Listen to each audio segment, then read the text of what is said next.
के चरण कमलों में मेरा बारंबार प्रणाम। सबसे पहले मैं कुछ जानती तो नहीं हूँ, कोई गाय की कृपा से मुझे कुछ थोड़ा सा जो ज्ञान हुआ है, अनुभव हुआ है, मैं आपके साथ शेयर करना चाहती हूँ। मैं पंजाब से मलौद गांव से आती हूँ। मेरा नाम बिंदु रानी है। मुझे जहाँ भी गाय दिखती है, जहाँ भी कोई गोदाम होता है, मैं उसको ऐसा नहीं सोचती जे मेरे गुरुदेव का गोदाम है, किसी का भी गोदाम हो, क्योंकि गाय होनी चाहिए। जहाँ भी मुझे गाय दिखती है मैं वहाँ खड़ी हो जाती हूँ, प्रणाम करती हूँ, जैसा कुछ होता है डाल देती हूँ। गाय की सेवा से मेरे पास घर नहीं था, मेरा घर बना, गाड़ी भी है। आज मेरे पास गाय की कृपा से बहुत मतलब के वैभव है। बच्चे मेरे अच्छे स्कूल में पढ़ रहे हैं, मेरे पास किसी चीज की कमी नहीं है, मुझे संतुष्टि है। आज पहले मैं गाय के पास बस में जाती थी, अब मैं गाड़ी में आती हूँ। मेरी माँ की इतनी कृपा है कि मैं गाड़ी में आती हूँ और ड्राइवर को लेके आती हूँ। मुझे पता नहीं चलता मेरे सारे कार्य गौ माता कैसे कर देती है। जहां भी मैं गौदाम देखती हूँ, गाय के प्रति मेरा इतना वो हो जाता है, भी मैं बस उतर जाऊं और गाय की सेवा करूं। पर लेकिन मुझे कभी भी किसी काम में रुकावट नहीं आई, ना ही मैंने मांगा। बिन मांगे मेरी माँ हर काम मेरा पूरा कर देती है। मेरी माता जी को कैंसर था 8 साल से।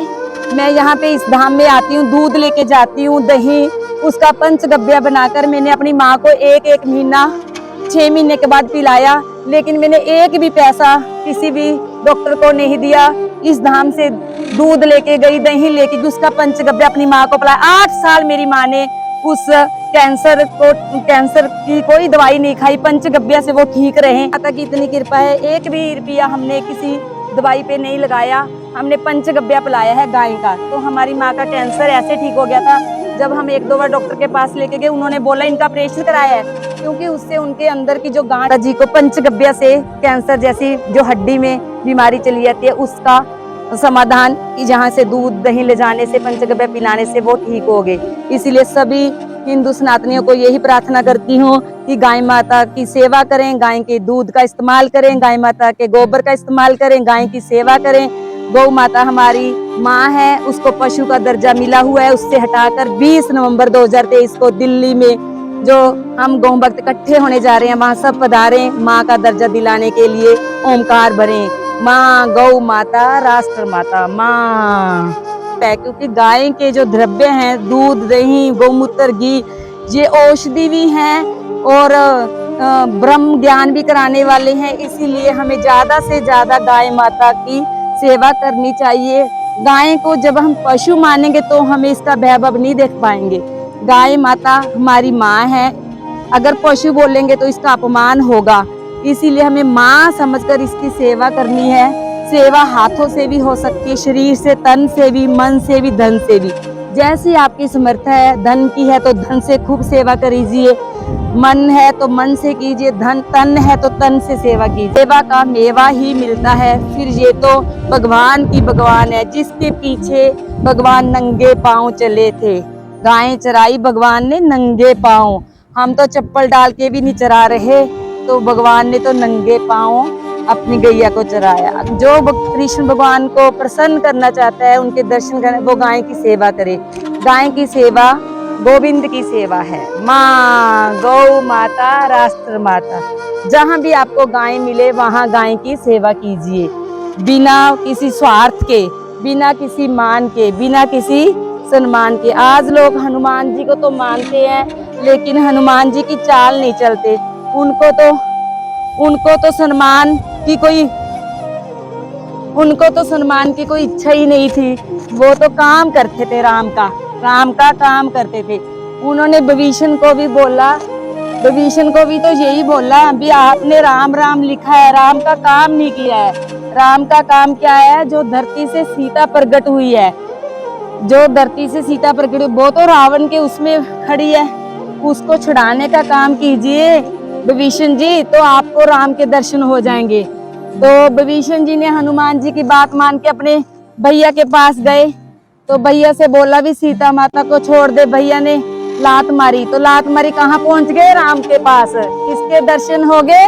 सिर्फ सीता माँ के हक में खड़ने से ही उनको राम के दर्शन हो गए। अगर काम करेंगे तो दर्शन तो क्या, राम चल के खुद उनके घर आएंगे।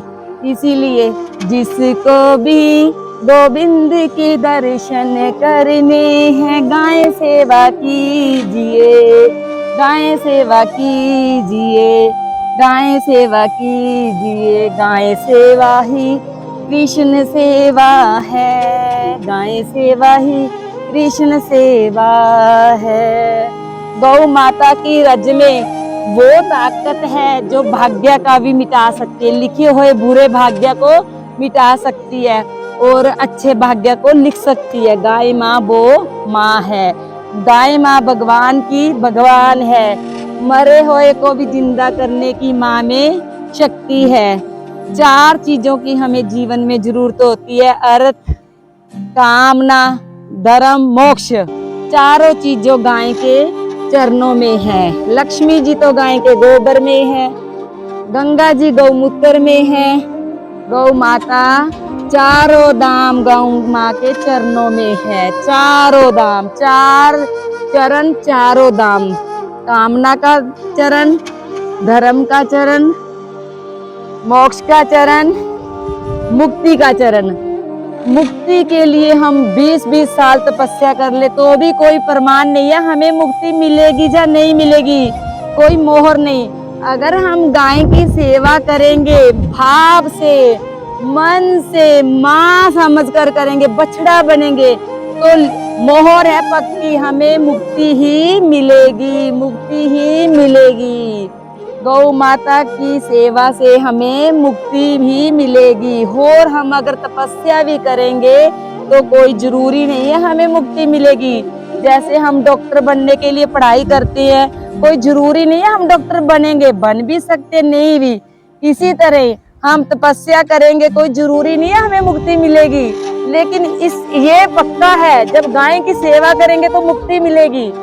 ये 100% कृष्ण भगवान की मोहर है, ये उनके वाक्य है। जो गाय की सेवा करेगा उसको मुक्ति मिलेगी, परम धाम मिलेगा, परम धाम, परम धाम मिलेगा। माँ माँ माँ माँ माँ माँ माँ माँ माँ का प्यार बड़ा ही निराला होता है, पर हम बछड़ा बनना पड़ता है हमें, बछड़ा माँ के प्यार के लिए।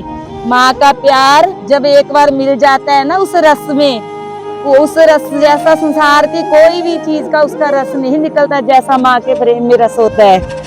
माँ का प्रेम में ऐसा रस है, ऐसा रस है मेरी माँ के प्रेम में, ऐसा रस है। माँ गाय मेरे आगे रहे, गाय मेरे पीछे रहे, मैं गायों के बीच में रहूं।